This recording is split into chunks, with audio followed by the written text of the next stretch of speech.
Hello, this is The Way of Fairness. My name is Stephen Childs. Recently, I learned some new strategies to stop people from harming me, from doing me wrong. So, like if someone says that I'm in trouble, I immediately say, "No, you're in trouble." Or they say, "You're in trouble, you better run." I say, "Same to you, but more of it."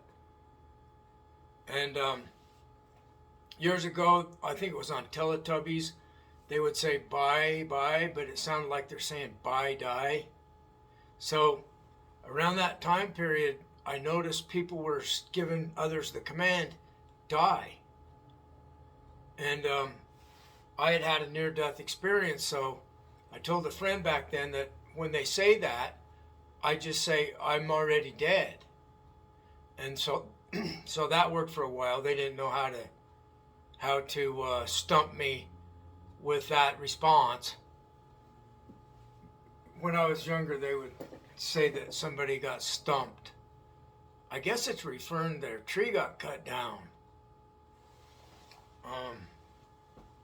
We have a lot of violent talk in our politics and just in everyday language. Like they'll say there's going to be some cuts, and it's almost like they're talking about somebody's going to get cut with a knife when they're going to make some tax cuts or whatever. So recently, I had a person say, just out of the blue, "Die, Steve." And I thought, it just came to me, what to say. And I said, "After you, I'll bury you, I'll get a shovel." And he didn't say anything in return. I got the last word. And so I've been saying that in different places, and I go to AA meetings, and I just got scolded or reprimanded, I don't know what to call it, talked to about me defending myself. They don't want me to defend myself. Somebody says die to me, and I say, "After you, I'll bury you." Don't tell me to die. I don't tell people to die. I never did.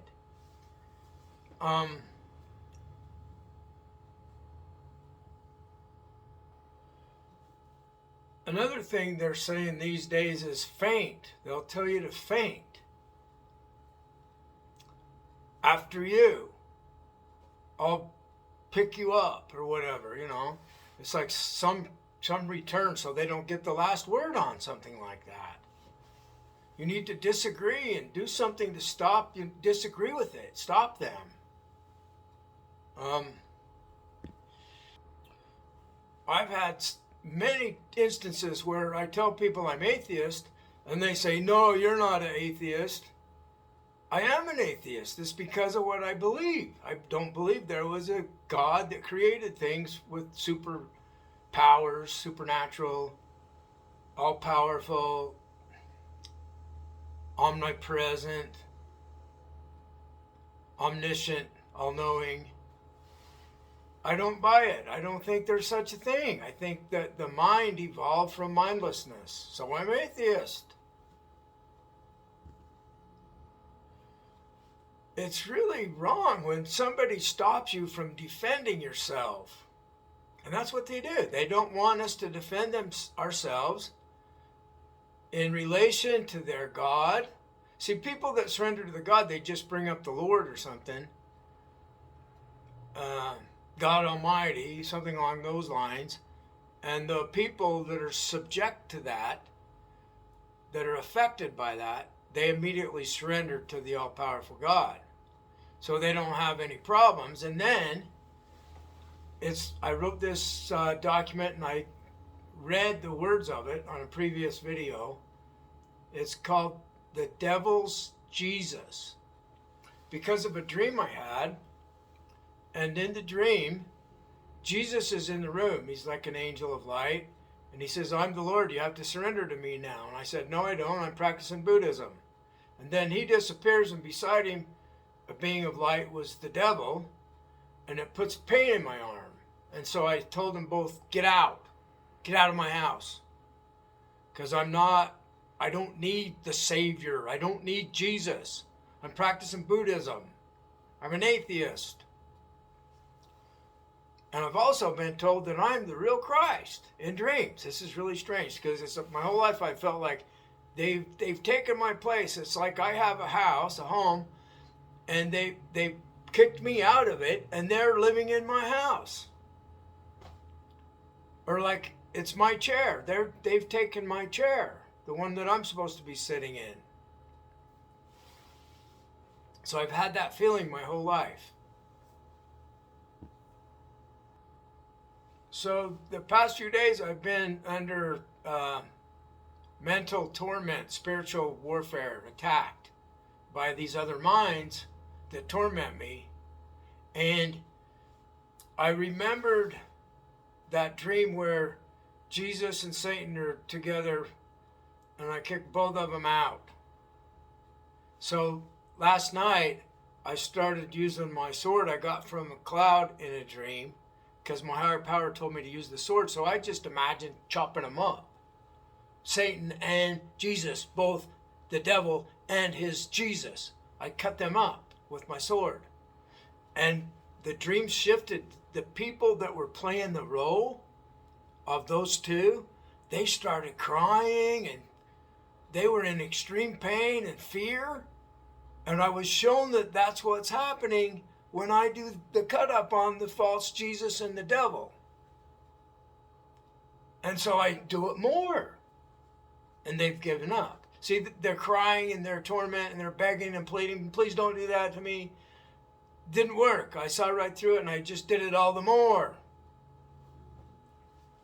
Get out of my place.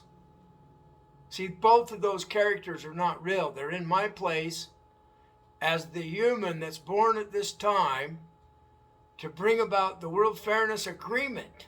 That's what this is all about.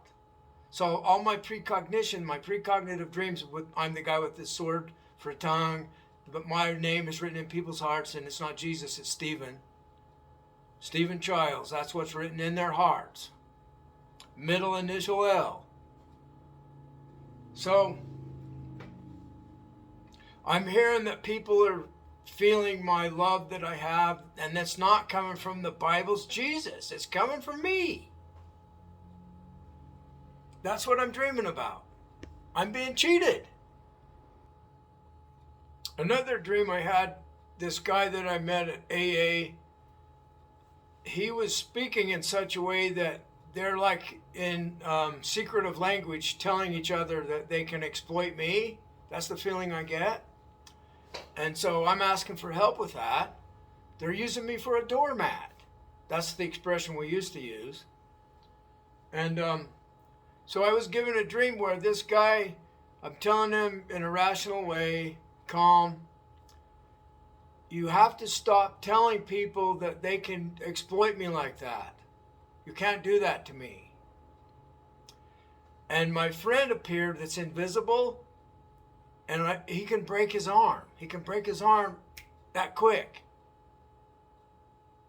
And that's how it ended. Me being shown that my invisible friend can break their arms when they do that to me. Well, that guy didn't get a broken arm as far as I know, but he got brain cancer. He's got severe brain damage from a horrible brain cancer. I don't know. I didn't do it. I didn't give him cancer. When I was getting past my shame that was put upon me from the Mormon church, I was born into the LDS religion, and I realized they'd put all this shame on me, and I can't even go to the grocery store and somebody gives me a dirty look, a mean look or something, or a disapproving look. I don't know how to handle it because I've always been turning the cheek. So I've got past that from listening to John Bradshaw, the program On the Family. He happens to be a 12-step person. And he's also a psychologist, and he was also a priest. And they made him retract what he was doing. The church did, and he cowered to the church. Instead of going more vigorously, I'm going more vigorously where he left off. So I gave my shame back to the LDS church through a ritual from the pitcher, and I told the guy, either take it back, I bought it, and I didn't want to keep it because I was offended from all the shame they put on me and all the lies they've told to me, that they had me believe in all this nonsense. There's just too much evidence for me to believe it anymore. He was a con man. Joseph Smith was a charismatic con man. He was convicted of some kind of trickery to make money by telling people he had special powers and so forth. Also, the governor of Missouri, Governor Bogg, I think, put an extermination order on the LDS religion so they'd leave the state because they were trying to take over the state and the country. And they had acquired a cannon, and they had just destroyed a printing press of a criticism against the religion.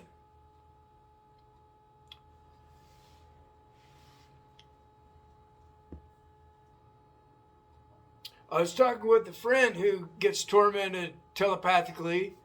Also, a lot of us do. And a lot of us hear telepathic messages from our higher power. It's really common these days for people to have had some kind of experience, spiritual experience. When I was a young boy, I was told to stand up, and it saved me from drowning in a river because the river wasn't that deep. I was on an inner tube, and I heard in my mind, stand up, telepathically. I didn't understand it. She said it again, stand up. And that time I knew what she meant. So I put my feet down on the ground and picked the inner tube up, and I was able to stand still in the swift water. It was only a foot deep.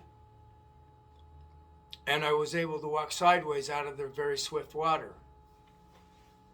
So I had stuff like that going on since I was young. So I give that shame back to the president of the Mormon Church, the pitcher that I mentioned a little bit ago. Sometimes I forget what I was going to say. I'm glad I remembered. That night, he had a stroke and almost died. I told my mother's bishop that there's evil in the church. I'm fighting it. He said, come to a meeting anytime you want. And I had a book called The Book to End All Lies, and I sold him a copy. He actually gave me $5. And that was back in the early 90s. Within a week, he had to have 19 pints of blood. He had some internal hemorrhage happen, liver or something. One day, I prayed for the family that was involved with the church in getting my youngest son away from me. And I knew they were going to do it. I felt it intuitively. I was told to declare war over this in a vision, wide awake while meditating. And I did. I declared war. Then later they told me more what it's about. It's about this low level, low frequency, unfair group of aliens that are trying to keep humans under control. And we have a power above them that's helping us get free. So they told me to declare war on them, and now I have to be the guide. They'll surrender, but I'm their guide. And I'm like, how am I going to guide them? It's the World Fairness Agreement. That's the guidance. I hadn't written it yet. This was 20 years ago when I was given the dream. Something like that. Something like 20 years. Okay, so I have all these experiences when the higher power wants to, and I ask for help. People die. They have strokes. The day I prayed for that family, one of them got hit by a car, one of them had a heart attack, and one of them had a stroke. 3 in that very family.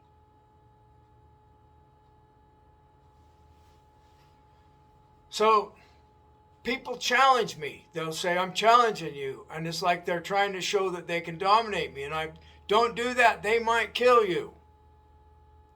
If you challenge me, you might die. I'm not threatening to kill anyone. I'm informing them that my higher power might bust them up physically. They might end up in a wheelchair, wishing they were dead. People challenge me to a fight, and I don't do that. My higher power might kill you. So then they twist what I'm saying around as if I'm threatening people's lives. I got scapegoated again. This time I just left. I'm like, I do not have to be there around those people. And I left victorious.